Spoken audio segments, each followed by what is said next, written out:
Hi అండి. అందరికీ నమస్తే. నేను మీ తెలుగమ్మాయి లక్ష్మి. అందరూ ఎలా ఉన్నారు ఫ్రెండ్స్? బాగున్నారా? నేనైతే చాలా బాగున్నాను. మీరందరూ ఎలా ఉన్నారు అనేది కింద కామెంట్ సెక్షన్‌లో నాతో షేర్ చేసుకోవడం అస్సలు మర్చిపోవద్దు. ఇది సండే రోజు వ్లాగ్ అండి. సండే మార్నింగ్ టు ఈవినింగ్ రొటీన్‌ని షేర్ చేస్తాను. ఏంటి లక్ష్మి సమ్మర్‌లో స్వెటర్ ఏసుకున్నావు అని అనుకుంటారేమో. ఒక 2 డేస్ నుంచి ఇక్కడ క్లైమేట్ సడెన్‌గా చేంజ్ అయిందండి. చలిగాలి ఉన్నట్టుండి మబ్బు పట్టడం, వర్షం పడడం ఇట్లా ఉంటుందనమాట. మన ఆంధ్రాలో కూడా చాలా చోట్ల వర్షాలు పడుతున్నాయంట కదండీ! మేము వింటర్‌లో ఉపయోగించిన స్వెటర్స్, ఈ టోపీలు, చేతికి వేసుకునే గ్లౌజులు, సాక్స్‌లు ఇవన్నీ కూడా నీట్‌గా వాష్ చేసేసి పక్కన పెట్టి ఉంచానండి. ఇంక అవన్నీ బీరువాలో సర్దేద్దామని. మళ్ళీ ఆ స్వెటర్స్ మళ్ళీ రాత్రి అందరం వేసుకున్నామనమాట. ఎందుకంటే నిన్న చలిగాలి చాలా ఎక్కువేసింది. నిన్నంతా కూడా అంటే ముందు రోజు అసలు ఎండ రాలేదండి. మబ్బు పట్టేసి చలిగాలి ఎక్కువగా ఉంది. నైట్ అయ్యేసరికి చలి కొంచెం ఎక్కువయిందనమాట. సో, అందుకని ఇంక అందరం స్వెటర్స్ వేసుకొని పడుకున్నాం. సాహితీ, సాత్విక్ ఇద్దరు మార్నింగ్ లేవగానే స్వెటర్స్ తీసేశారు గానీ, ఇంక నాకింకా కొంచెం చలి అనిపించి ఉంచుకున్నాను. చలిగాలి వేస్తుందనమాట. సో, అందుకని ఉంచుకున్నాను. మార్నింగ్ నేను ఒక రీల్ చూసానండి ఇన్‌స్టాగ్రామ్‌లో. ఆయన చెప్పిందంతా కరెక్టే అని అనిపించిందనమాట. అదేంటంటే ఆహ్, 2026 మార్చ్‌లో మనం చూడవలసినవన్నీ చూసేసాం. అంటే ఈ మంత్‌లో వానాకాలం చూసేసాం, ఎండాకాలం చూసేసాం, చలికాలం చూసేసాం, గ్యాస్ కష్టాలు, పెట్రోల్ కష్టాలు చూసేసాం. అలాగే మన ఇండియా కప్ గెలవడం చూసేసాం. ఇట్లా ఒక రీల్ వచ్చిందనమాట. ఆహ్ 2026 మార్చ్ గుర్తుండిపోతుంది అని అలా రీల్ అయితే వచ్చిందనమాట. నిజమే కదండీ! మెయిన్ ఏంటంటే ఈ మంత్‌లో మనం వర్షాకాలం, ఎండాకాలం, శీతాకాలం 3 సీజన్స్ ఒకేసారి చూసామనమాట. అది మాత్రం కరెక్టే అని అనిపించింది. ఇంకిక్కడ మార్నింగ్ లేచిన తర్వాత అందరం ఒక గ్లాస్ హాట్ వాటర్ అయితే తాగుతున్నాం బాల్కనీలో కూర్చొని. మార్నింగ్ ఈరోజు ఎండొచ్చిందండి. నిన్నైతే అస్సలు ఎండ రాలేదు గానీ, ఈరోజైతే మార్నింగే మంచిగా ఎండైతే వచ్చిందనమాట. నిన్న ఆఫ్టర్‌నూన్ ఈవినింగ్ టైంలో చాలా గాలి వేసిందండి. చలిగాలనమాట. గాలిదుమ్ము అంటారు కదా! సో, అట్లా చాలా పెద్ద గాలైతే వేసింది. ఆ గాలికేంటంటే మేము ఇక్కడ కాషాయం రంగు జెండా అయితే పెట్టుకున్నాం. ఆ జెండా ఎగిరి పక్కన పడిపోయిందనమాట. అది అర్జున్ తీస్తున్నారు. ఇంకిక్కడ మన సీతారాం తాతయ్య గారు మార్నింగే చక్కగా వాళ్ళ ఇంటి ఎదురుగుండా త్రిదళాల మొక్కుంటుందండి. అక్కడ చెట్టుంటుందనమాట. అక్కడ ప్రతిరోజు మార్నింగ్ టైంలో 7:30 ఆ టైంకి చక్కగా అగరొత్తి వెలిగించి, అట్లా నమస్కారం జేసుకుంటారనమాట. తాతయ్య గారికసలు ఎంత ఓపికంటే, తాతయ్య గారికనే గాదండి, ఆ తరం వాళ్ళకి పెద్దవాళ్ళందరికీ మన శబరి అమ్మమ్మకి గానీ, ఇటువంటి వాళ్ళందరికీ ఎంత ఓపికనండి. ఈ కాలం వాళ్ళకి ఇంత ఓపిక ఉండట్లేదు. సీతారాం తాతయ్య గారు పొద్దున్నే 5:30, నేను ఆ టైంకి ఒక్కొక్కసారి లేచి వాకింగ్‌కి వెళ్తూ ఉంటాను. ఈ మధ్య 5కే నిద్రలేస్తున్నాను కదండీ! ఆ టైంకే తాతయ్య గారు నిద్రలేచి ఆహ్, కాలనీలో సైకిల్‌తో ఒక 4, 5 రౌండ్‌లు వేస్తారనమాట. అంటే అది ఆయన ఎక్సర్‌సైజ్ అనుకుంటా. సైకిల్‌తో రౌండ్‌లు వేస్తారండి కాలనీలో టెంపుల్ చుట్టూరు సీతారాం, సీతారాం అనుకుంటూ సైకిల్ మీద ఎక్సర్సైజ్ చేస్తారనమాట. అదయిపోయిన తర్వాత శ్రీరాముడి టెంపుల్ ఉంటుంది కదండీ పార్క్‌లో. ఆ టెంపుల్ చక్కగా పైప్ ఉంటుందక్కడ. ఆ పైప్‌తో ఆ ప్రాంగణం అంతా కూడా నీట్‌గా కడిగేసి అక్కడ నమస్కారం చేసుకొని అగరత్తులవి వెలిగించి వస్తారనమాట. అంత ఓపిక సీతారాం తాతయ్య గారికి. ఇంకిక్కడ చూసారు కదండీ! ఎవ్వరు కనిపించినా సరే ఇట్లా సీతారాం అని పలకరిస్తారనమాట. మార్నింగ్ టైంలో బయట కూర్చుంటే ఇంక మనకు కంపల్సరీ సీతారాం తాతయ్య గారు ఈ విధంగా పూజ చేసుకోవడం ఇవన్నీ గూడా కనిపిస్తూ ఉంటాయి. ఆయన ఇంకా 24 అవర్స్ సీతారాం, సీతారాం అంటూ ఉంటారండి. ఆ మాటలవన్నీ కూడా ఎప్పుడూ వినిపిస్తూ ఉంటాయనమాట. ఇంకిక్కడ సాహితీ, సాత్విక్ ఇద్దరు నిద్ర లేచారు. నిద్ర లేచిన తర్వాత కొంతసేపు చిన్న చిన్న యోగాసనాలవి చేశారనమాట. యోగా క్లాస్‌లో ఎవరైనా జాయిన్ అయ్యారా? అడిగారు కదండీ డీటెయిల్స్ అవిని. లాస్ట్ వీడియోలో చెప్పాను కదా! సో, ఎవరైనా జాయిన్ అయ్యారా లేదా అనేది కామెంట్ చేయండి.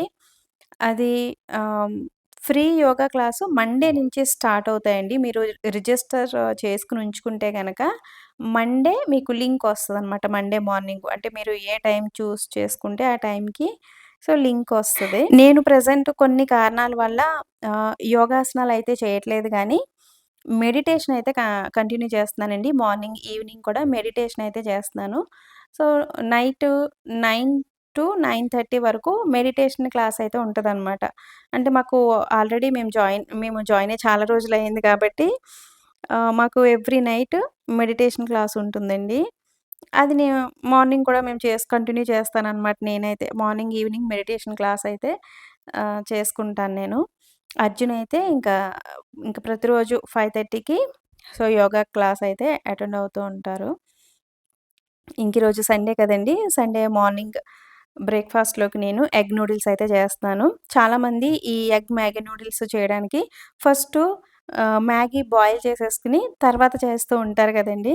బట్ ఇలా కూడా ట్రై చేయండి. ఇది కూడా పొడి పొడిలాడుతూనే వస్తుంది. అంటే మనం బాయిల్ చేసినప్పుడు ఎలా అయితే ఉంటుందో సేమ్ అదే విధంగా ఉంటుంది. ఈ ప్రాసెస్ కొంచెం ఈజీ అనమాట.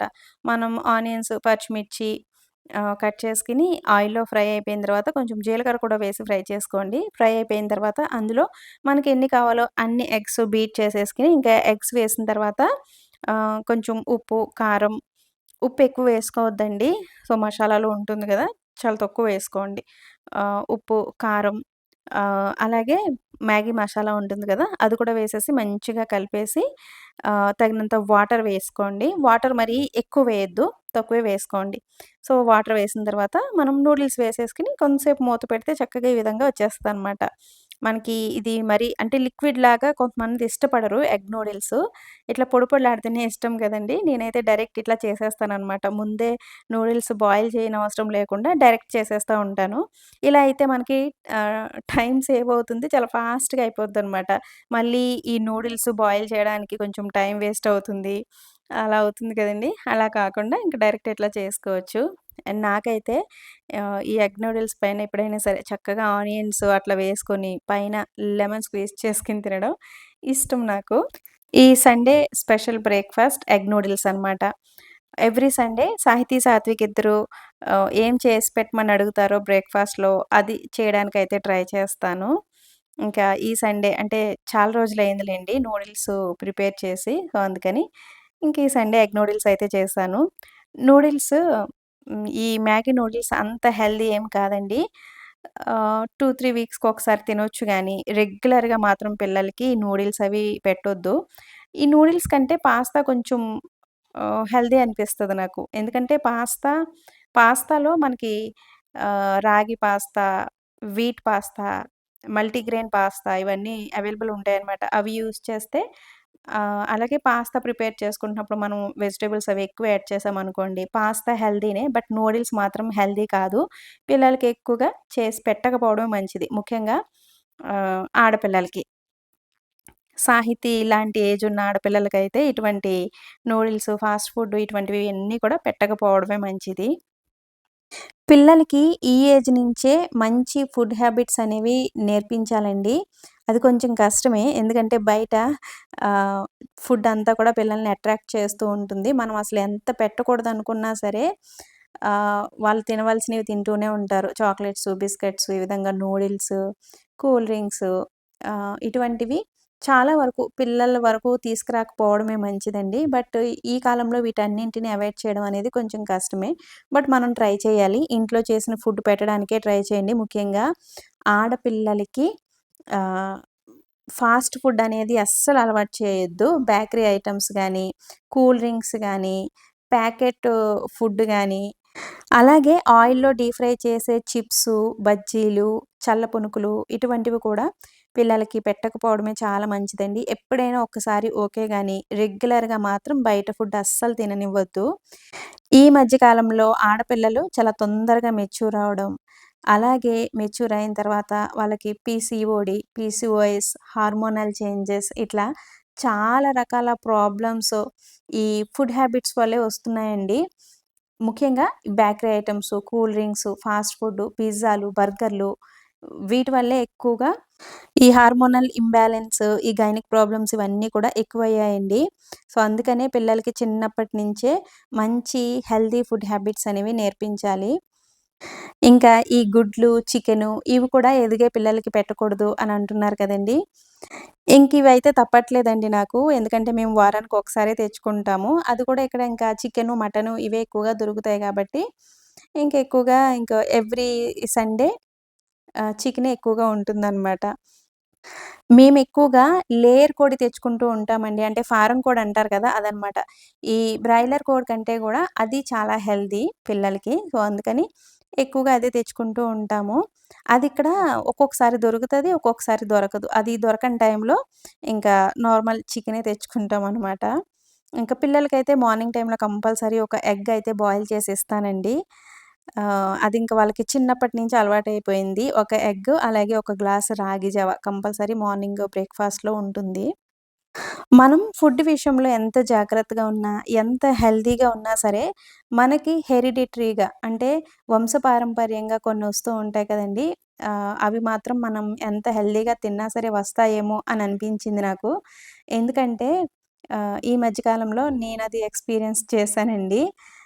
ఆహ్, నాకొక హెల్త్ ప్రాబ్లమ్ ఉంది అని చెప్పాను గదా! చాలామంది "అది ఏంటక్క మీకు హెల్త్ ప్రాబ్లమ్ ఏంటి?" అని అడిగారు. ఇన్‌స్టాగ్రామ్‌లోకొచ్చి కొంతమంది "అక్క మీరు ప్రెగ్నెంటా? అదేనా? గైనిక్ ప్రాబ్లమ్ అన్నారు అదేనా?" అని అడుగుతున్నారు. ప్రెగ్నెన్సీ అయితే ప్రాబ్లమ్ అని ఎందుకంటాను చెప్పండి? అది గుడ్ న్యూసే కదా! ప్రాబ్లమ్ అయితే కాదు కదా! ప్రెగ్నెన్సీ అయితే కాదండి. ప్రెగ్నెన్సీ ప్లానింగ్స్ కూడా ఏమి లేవు. సాహితీ, సాత్విక్ ఇద్దరు సరిపోతారు. వాళ్ళిద్దరిని మంచిగా చదివించి మంచిగా చూసుకొని, పెంచి పెద్ద చేస్తే సరిపోతుంది. ఇంకొక బేబీ గురించి ప్లానింగ్ అయితే అస్సలు లేదండి. నాకు ఇద్దరు ఆడపిల్లలైనా, అబ్బాయి గురించి మేబీ ఇంకో ప్రెగ్నెన్సీ ప్లాన్ చేసుకునేదాన్ని. లేదంటే ఇద్దరు అబ్బాయిలైతే గనక అమ్మాయి గురించి ప్లాన్ చేసుకునేదాన్ని. బట్ నాకు అమ్మాయి, అబ్బాయి ఇద్దరు ఉన్నారు కాబట్టి, ఇంకొక ప్రెగ్నెన్సీ ప్లానింగ్ అయితే అస్సలు లేదండి. సో, నాకు వీళ్ళిద్దరూ సరిపోతారు. అయితే గైనిక్ ప్రాబ్లమ్ అంటున్నారు. ఏంటి అని అడిగారనమాట. అదేంటంటే నాకు ఒక 2 మంత్స్ బ్యాకు యూట్రస్‌లో ఫైబ్రాయిడ్స్ ఉన్నాయని తెలిసింది. అవి ఎందుకొచ్చాయో తర్వాత నాకర్థమైందండి. అంటే నేను మెచ్యూర్ అయిన దగ్గర నుంచి నాకు హెల్తీ పీరియడ్ సైకిల్ ఉంటుంది. ఎప్పుడు గూడా ఈ పీరియడ్ పెయిన్ కూడా నేను ఎక్స్‌పీరియన్స్ చేయలేదండి. పీరియడ్స్ టైమ్‌లో కూడా నేను చాలా నార్మల్‌గా ఉంటాను. మూడ్ స్వింగ్స్ అని అలా ఇలా అంటూ ఉంటారు కదా! చాలామంది పెయిన్ అంటూ ఉంటారు. అటువంటివేవి కూడా నేను ఇప్పటి వరకు ఎక్స్‌పీరియన్స్ చేయలేదనమాట. చాలా నార్మల్‌గానే ఉంటాను పీరియడ్ టైమ్‌లో గూడా. బట్ ఒక 2, 3 మంత్స్ బ్యాక్ నుంచి చాలా ఇబ్బంది పడుతున్నాననమాట. ఈ ఫైబ్రాయిడ్స్‌తో. ఇప్పటికి కూడా నాకు ఈ ప్రాబ్లమ్ అయితే ఉంది. సో, దాని గురించి నేను సెపరేట్‌గా ఒక వీడియో చేసి, ఆ వీడియోలో అయితే క్లియర్‌గా చెప్తానండి. నేనేం ట్రీట్మెంట్ తీసుకుంటున్నాను, అది ఎంత వరకు వర్క్ అయింది, ఏంటి అనేది సో, చెప్తాను. సో, నేను ముందు నుంచి ఇంకొంచెం ఫుడ్ విషయంలో అవి హెల్తీగానే తింటాను. అండ్ బయట ఫుడ్ అవి కూడా పెద్దగా తినను. ఇది నాకెందుకొచ్చింది అని డాక్టర్‌ని అడిగితే, ఇది హెరిడిటరీగా కూడా వస్తుంది. ఫైబ్రాయిడ్స్ అనేవి ఎందుకొస్తాయనేది చెప్పడం కష్టం. హెరిడిటరీ కూడా వస్తాయన్నారు. అండ్ అప్పుడు మా అమ్మని అడిగాననమాట. అమ్మ నీకు ఏ ఏజ్‌లో యూట్రస్ తీసేశారు? ఎందుకు తీసేశారు? అంటే, ఇదే ఫైబ్రాయిడ్స్ ప్రాబ్లమే అని చెప్పింది. చాలా చిన్న వయసులోనే నాకు కూడా ఆహ్ ఈ ఫైబ్రాయిడ్స్ ప్రాబ్లమ్ వల్ల అప్పటి రోజుల్లో ఏంటంటే, మనకి గర్భాశయానికి ఏ చిన్న ప్రాబ్లమొచ్చినా యూట్రస్ రిమూవ్ చేసేసేవారు కదండీ! సో, ఆ విధంగా ఆహ్, అమ్మకి చాలా చిన్న వయసులోనే యూట్రస్ అయితే రిమూవ్ చేశారంట సేమ్ ప్రాబ్లమ్‌తో. సో, ఆ విధంగా నాకు హెరిడిటరీగా ఈ ఫైబ్రాయిడ్స్ ప్రాబ్లమ్ వచ్చిందేమో అని అనుకుంటున్నాను. సో, అదనమాట నాకున్న గైనిక్ ప్రాబ్లమ్. ఇంక ఈ ప్రాబ్లమ్ గురించి నేను సెపరేట్‌గా క్లియర్‌గా ఒక వీడియో అయితే చేస్తాను. ఇంకా Sunday special chicken dum biryani చేస్తున్నానండి. సో, దానిలోకి స్పెషల్‌గా కట్టా అయితే ప్రిపేర్ చేస్తున్నాను. అంటే దాల్చా అంటారు కదా! మనకి ఫంక్షన్స్‌లో అవి పెడతారు. ముస్లిమ్స్ ఇంటికి మనం భోజనానికి అవి వెళ్ళినప్పుడు బిర్యానీతో పాటు సర్వ్ చేస్తారు కదండీ కట్ట. సో, అది ప్రిపేర్ చేస్తున్నాననమాట. చాలా టేస్టీగా, చాలా సింపుల్‌గా ఆహ్, ఈ విధంగా ట్రై చేయండి. టేస్ట్ అద్దిరిపోతుంది. ఇంక బిర్యానీలకు మీకు సెపరేట్‌గా ఏ కర్రీ అవసరం లేదు. ఈ కట్ట ఒకటుంటే సరిపోతుందనమాట. ఈ కట్ట ప్రిపేర్ చేయడం కోసం నేను కొంచెం శనగపప్పు, కొంచెం కందిపప్పు 2 కలిపి ఒక హాఫ్ ఎన్ అవర్ నానబెట్టుకున్నానండి. నానిన తర్వాత కుక్కర్‌లోకి వేసుకొని మెత్తగా ఉడికించుకోండి. ఒక 3 విజిల్స్ వేయించుకుంటే గనక 2 చక్కగా ఉడికిపోతాయి. ఉడికిపోయిన తర్వాత మెత్తగా మెదిపి పక్కన పెట్టుకోండి. లేదంటే మిక్సీ జార్‌లో వేసి మెత్తటి పేస్ట్‌లాగా రెడీ చేసి పక్కన పెట్టుకోండి. ఇప్పుడు వేరొక స్టవ్ పైన ఈ విధంగా గిన్నె పెట్టుకొని అందులో ఆయిల్ వేసి, గరం మసాలా దినుసులు వేసి ఫ్రై చేసుకున్న తర్వాత, సన్నగా కట్ చేసిన ఆనియన్స్, పచ్చిమిర్చి వేసి వాటిని కూడా ఫ్రై చేసుకున్న తర్వాత, ఒక టమాటో కూడా కట్ చేసి వేసుకోండి.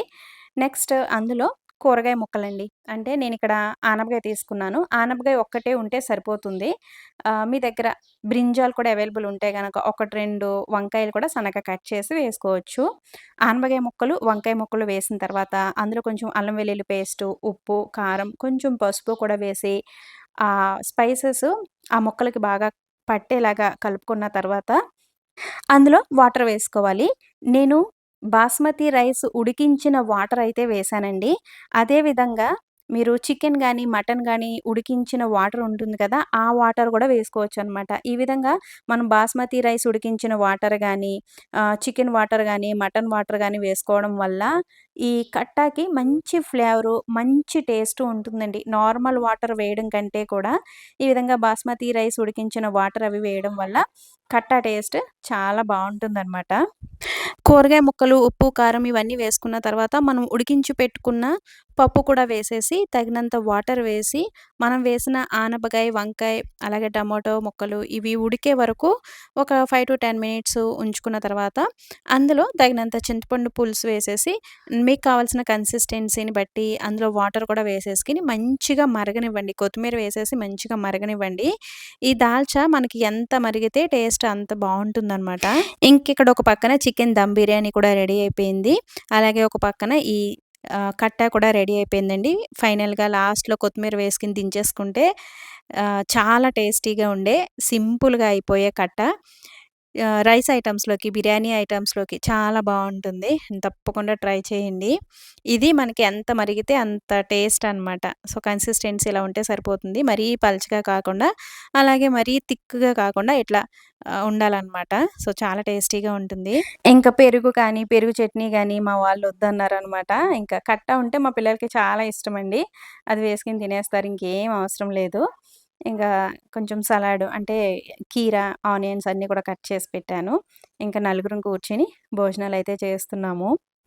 ఈ కట్ట ప్రిపేర్ చేస్తున్నప్పుడు మీరు అందులో కొంచెం చికెన్ గానీ, చికెన్ పీసెస్ గానీ, లేదంటే మటన్ పీసెస్ గానీ వేసుకుంటే ఇంక వాటి ఫ్లేవర్ కూడా ఆ కట్టాకే యాడ్ అయ్యి టేస్ట్ చాలా బావుంటుంది. మీరు కావాలంటే అలా కూడా ప్రిపేర్ చేసుకోవచ్చనమాట. లేదంటే ఈ విధంగా నేను ప్రిపేర్ చేసినట్టు అంటే బాస్మతి రైస్ ఉడికించిన వాటర్ గానీ, లేదంటే చికెన్, మటన్ ఉడికించిన వాటర్ గానీ వేసి ప్రిపేర్ చేసుకున్నా కూడా ఆ ఫ్లేవర్, టేస్ట్ చాలా బావుంటాయన్నమాట.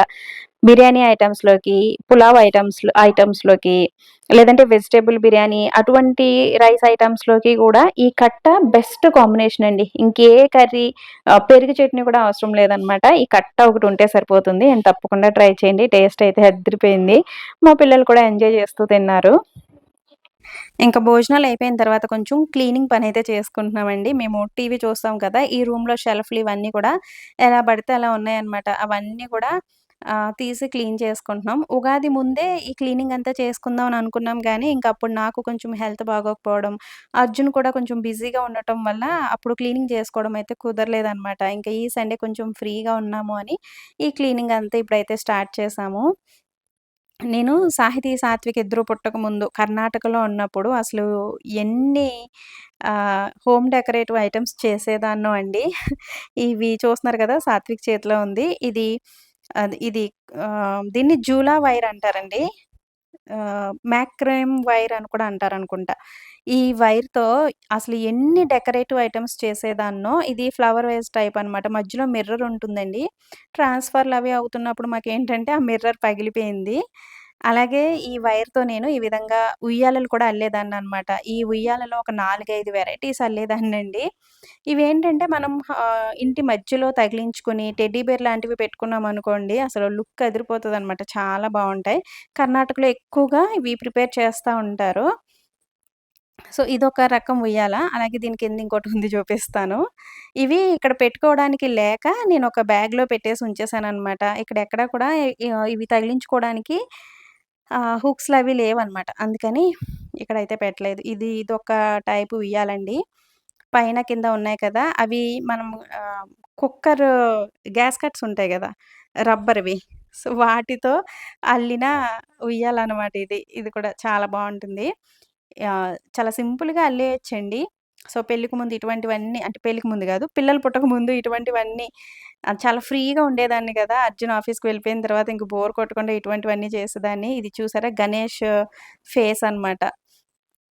సో, ఇది సగం మళ్ళీ వదిలేసాను. ఈ విధంగా గణేష్ ఫేసు, ఉయ్యాలలు, మొబైల్ హోల్డరు ఇలా చాలా రకాల డెకరేటివ్ ఐటెమ్స్ అయితే ఈ వైర్‌తో నేను అల్లేదాన్నండి. పిచ్చనమాట అప్పట్లో. వైర్ తెచ్చుకోవడం, ఇంక దాంతో ఏదో ఒకటి క్రియేట్ చేయడం, అల్లేయడం అట్లా ఉండేదనమాట. ఇప్పుడు అంత ఇంట్రెస్ట్ గాని, అంత ఓపిక గాని అస్సలు లేవండి. పిల్లలు పుట్టిన తర్వాత ఎలాగైనా ఆహ్, పి పిల్లలు పుట్టక ముందుండే కొన్ని హ్యాబిట్స్, కొన్ని అలవాట్లన్నీ కూడా మారిపోతూ ఉంటాయి గదండీ! సో, ఆ విధంగా అనమాట. ఇంకా మా వెడ్డింగ్ యానివర్సరీకి వాటికి వచ్చిన బోలెడన్ని గిఫ్ట్ ఐటెమ్స్ ఉన్నాయండి. అన్నీ గూడా ఇంకిక్కడ పెట్టుకోవడానికి షెల్ఫ్‌లవి లేక అన్నీ ఒక బాక్స్‌లో అయితే పెట్టేసి ఉంచేసాననమాట. సో, ఇవే అనమాట మాకు కర్ణాటకలో అవి ఉన్నప్పుడు వెడ్డింగ్ యానివర్సరీకి ఇంకా ఫ్రెండ్స్ అందరం సెలబ్రేట్ చేసుకునేవాళ్ళం గదా! ఇంక అందరూ ఏవో ఒక గిఫ్ట్‌లు తెచ్చిస్తూ ఉండేవారు. ఇంకా ఆ గిఫ్ట్‌లన్నీ గూడా అట్లా ఇక్కడికొచ్చిన తర్వాత అలా బాక్స్‌లోనే ఉంచేసాను. ఏవి కూడా యూజ్ చేయట్లేదు. ఇంకిక్కడ ఇది గ్యాస్కెట్ అనమాట. రబ్బర్ గ్యాస్కెట్ అండి. వాటితో ఈ ఉయ్యాలయితే ఎళ్ళాననమాట. అదే ఇక్కడ సాత్విక్ అడుగుతున్నాడు. "ఇవి ఏంటమ్మా?" అని. వాడికి చెప్తున్నాను. "ఇవి మనం కుక్కర్‌కి పెట్టుకునే రబ్బర్ గ్యాస్కెట్‌లురా" అని చెప్తున్నాననమాట. సాత్విక్, సాహితి ఇప్పటి వరకు ఈ ఉయ్యాలలు ఇవి చూడలేదండి. ఇంక బాక్స్‌లో పెట్టేసి ఉంటాయి గదా! చూడలేదనమాట. ఇప్పుడు వాళ్ళు చూసి వాళ్ళకి చాలా బా నచ్చాయి. "పెడదామమ్మా, ఇక్కడ పెడదాం, అక్కడ పెడదాం" అంటున్నారు. అవి పెట్టుకోవడానికి సరైన ప్లేస్ లేదండి. మనం హౌస్ మధ్యలో చక్కగా వేలాడగడితే గనక చూడ్డానికి లుక్ బావుంటాయి. ఇంకా అలా ఇక్కడైతే అంత ఫెసిలిటీ అయితే లేదనమాట పెట్టుకోవడానికి. ఇంక ఇవన్నీ తీసి సర్దుతున్నారు. అనిపించిందనమాట నాకు. ఇవన్నీ ఎందుకలా అప్పుడు పిచ్చి పిచ్చిగా కొనేసాను అని అనిపిస్తుంది ఇప్పుడు చూస్తుంటే. బట్ అప్పుడు ఇంట్రెస్ట్ వేరు. ఇవి చూస్తున్నారు కదండీ! నేను silk thread bangles, year rings ఇవన్నీ కూడా తయారు చేసుకునేదాన్ననమాట. ఇవి బుట్టలు తయారు చేస్తాం కదా! వాటికి సంబంధించిన ఐటెమ్స్. ఇంకా ఇవన్నీ గూడా సిల్క్ థ్రెడ్ బ్యాంగిల్స్ గానీ, జ్యువెల్లరీ తయారు చేయడానికి ఉపయోగించే ఐటెమ్స్ అనమాట. అసలు మనకు ఒక టాలెంట్ కాదండి. మల్టీ టాలెంట్ అనమాట. ఈ వూలెన్ వైర్‌తో కూడా చాలా చేసేదాన్ని. గుమ్మానికి పెట్టుకునే తోరణాలు అల్లేదాన్ని. ఈ విధంగా టోపీలు అల్లేదాన్ని. చిన్నప్పుడు సాహితీ, సాత్విక్ ఇద్దరికీ టోపీలు అల్లేదాన్నండి. వింటర్‌లో పెట్టుకునే టోపీలు అవన్నీ కూడా నేను అల్లేదాన్ని. చిన్న చిన్న స్వెటర్స్ లాంటివి కూడా అల్లేదాన్ననమాట. ఏవైనా చూస్తే వెంటనే అది చేసేస్తాను నేను. ఇప్పుడు ఫోన్‌లో గాని, ఎక్కడైనా స్వెటర్స్ అల్లడం గాని, టోపీలు అల్లడం ఇవన్నీ చూసాననుకోండి వెంటనే చేసేయగలను. సో, అలా అనమాట. ఇప్పుడైతే ఇంకా అంత టైము ఉండట్లేదు. అంత ఓపిక కూడా లేదులెండి. పిల్లలు పుట్టకముందు టైలరింగ్ కూడా చేసేదాన్ని నేను. అన్నీ అంటే నా బ్లౌజులు నేనే కుట్టుకునేదాన్ని. సాహితీ, సాత్విక్ చిన్నగా ఉన్నప్పుడు సాత్విక్‌కి కాదు గానీ, సాహితమ్మకి చిన్న చిన్న గౌన్‌లు అవన్నీ కూడా నేనే డిజైన్ చేసేదాన్ని. నేనే కుట్టేదాన్ని. అండ్ ఇప్పుడైతే ఇంకా మిషన్ కూడా తీయట్లేదు. సో, అలా ఉందనమాట. ఇంక రూమ్ మొత్తం క్లీన్ చేశామండి. చాలా చెత్తొచ్చింది. మనం ఎప్పుడు క్లీన్ చేసినా సరే ఎంతో కొంత వేస్ట్ అనేది వస్తుంది కదండీ! ఇప్పుడు ఇంకొక 10 డేస్ తర్వాత తీసి క్లీన్ చేసినా కూడా ఎంతో కొంత వేస్ట్ అనేది వస్తుంది. అందులోను మాకు డబల్ ధమాకా కాబట్టి సాహితీ, సాత్విక్ ఇద్దరికి సంబంధించిన బుక్స్ అండి. ఇప్పుడు ఆ టీవీ రూమ్ మొత్తం బుక్స్‌తో నిండిపోయి ఉందనమాట. వీళ్ళ థర్డ్ క్లాస్ బుక్స్ అన్నీ కూడా ఎక్కడ పడితే అక్కడ దొర్లేస్తున్నాయి. ఇంకా బ్యాగులండి. స్కూల్ బ్యాగ్స్ దానికేమైనా ఒక చిన్న ప్రాబ్లమ్ వచ్చినా కూడా అది పక్కన పెట్టేస్తా ఉంటారు. ఆ విధంగా ఒక 5, 6 స్కూల్ బ్యాగ్స్ ఇవన్నీ ఉన్నాయన్నమాట. అవన్నీ ఏంటంటే నాకు పడేయాలి అని అనిపించదు. అలా పెట్టుకొని ఉంటానన్నమాట. అవి రిపేర్ చేయిందాము మళ్ళీ లేదంటే ఎవరికైనా ఇద్దాం, రిపేర్ చేయించి ఎవరికైనా ఇద్దాం అన్నట్టు అలా పెట్టి ఉంచుతాను. ఇంకా అర్జున్ అవన్నీ కూడా తీసి పడేశారండి. తిడుతున్నారన్నమాట. అవన్నీ ఇంకా ఎన్ని రోజులు పెట్టుకొని కూర్చుంటావు అని. వీళ్ళ బుక్స్ అవన్నీ కూడా అంతే అండి. ఏంటో నాకు ఏవి కూడా పడేయాలనిపించదు. నాలా చాలామంది మీలో కూడా ఉండుంటారు కదండీ! ఏదో ఏదో ఒకటి ఎప్పటికప్పుడు అవసరం అవుతుందిలే అని మనం అలా పెట్టుకొని కూర్చుంటాము. అవే మన ఇంట్లో అలా అలా పేరుకుపోతాయన్నమాట. చూడ్డానికి కూడా బాగోవు. బట్ ఎప్పుడు వేస్ట్ అప్పుడు తీసేస్తేనే మంచిదిలెండి. కిచెన్‌లో గానీ, రూమ్స్‌లో గానీ ఎప్పుడు అవసరం లేని వస్తువులన్నీ కూడా అప్పుడు తీసేసుకుంటేనే మన హౌస్ నీట్‌గా ఉంటుంది. ఇంకా క్లీనింగ్ పని అయిపోయిన తర్వాత అల్లం టీ అయితే ప్రిపేర్ చేసుకుంటున్నాము. మా సాహితమ్మ ఇక్కడ నాకు హెల్ప్ చేస్తుందండి. సండే అంటే ఈవినింగ్ టైమ్‌లో ఒక మంచి అల్లం టీ అనమాట. ఈ టీ టైమ్ కోసం నేను, అర్జున్ వెయిట్ చేస్తూ ఉంటాం. ప్రతిరోజు మాకు కుదరదు కదండీ! సండే టైమ్‌లో మాత్రం ఈ విధంగా ఈవినింగ్ టైమ్‌లో ఒక మంచి అల్లం టీ ప్రిపేర్ చేసుకొని, ఇద్దరం బాల్కనీలో కూర్చొని టీ ఎంజాయ్ చేస్తాం. ఈ టీ టైమ్ కోసం మేము చూస్తూ ఉంటామనమాట. ప్రతిరోజు అంటే కుదరదు కదండీ! ఆయన ఆఫీస్‌కి వెళ్ళిపోతారు. ఇంక నేను ఒకదాన్నే ఉంటాను గాబట్టి ఈవినింగ్ టైమ్‌లో నేను టీ, కాఫీలేం తాగను. ఎప్పుడైనా హెడేక్‌గా ఉంది, తలనొప్పిగా ఉంది అని అనుకుంటే కాఫీ తాగుతాను గానీ, టీ మాత్రం సండే టైమ్‌లోనే తాగుతామనమాట. ఇంకిక్కడ మా సాహితమ్మ నాకు ఆకలేస్తుందమ్మా నూడిల్స్ చేసి పెట్టు అంటుంది. మార్నింగ్ నూడిల్స్ చేశాను కదండీ! అందుకని మళ్ళీ ఇప్పుడు ఎగ్ నూడిల్స్ చేయమంటుందనమాట. నూడిల్స్ మాత్రం చేయను. ఇంకా ఏమైనా అడుగు చేస్తానని అంటున్నాను. నూడిల్సే కావాలి అని చాలా సేపు పేచీలైతే పెట్టిందండి. నూడిల్స్ చేయలేదు కానీ ఆమ్లెట్ వేసిచ్చాననమాట. ఆమ్లెట్ తినేసి కింద తన ఫ్రెండ్స్ వెయిట్ చేస్తున్నారు. పిలుస్తున్నారు చాలా సేపటి నుంచి వెళ్ళట్లేదు సాహితి. నాకేమైనా చేసి పెడితేనే వెళ్తాను. నాకు నూడిల్స్ చేసి పెడితేనే వెళ్తాను అని ఇప్పటిదాకా కూర్చొని పేచీలు పెట్టిందనమాట. ఆమ్లెట్ వేసిచ్చి ఫ్రిడ్జ్‌లో వాటర్ మిలన్ ఉందండి. ఇంక వాటర్ మిలన్ కూడా కట్ చేసి పెట్టాననమాట. ఇంక తినేసి ఇద్దరు కిందకి ఆడుకోవడానికైతే వెళ్ళిపోయారు. సో, మా సండే ఈ విధంగా గడిచిందండి. ఈ వీడియోని ఇంతటితో ఎండ్ చేసేస్తున్నాను. వీడియో నచ్చితే తప్పకుండా ఒక లైక్ ఇవ్వడం, అలాగే ఒక మంచి కామెంట్ పెట్టడం, వీడియోని హైప్ చేయడం కూడా అస్సలు మర్చిపోవద్దు ఫ్రెండ్స్. మరొక మంచి నేచురల్ వ్లాగ్‌తో మళ్ళీ మీ ముందుకొస్తాను. Thanks for watching. బాయ్.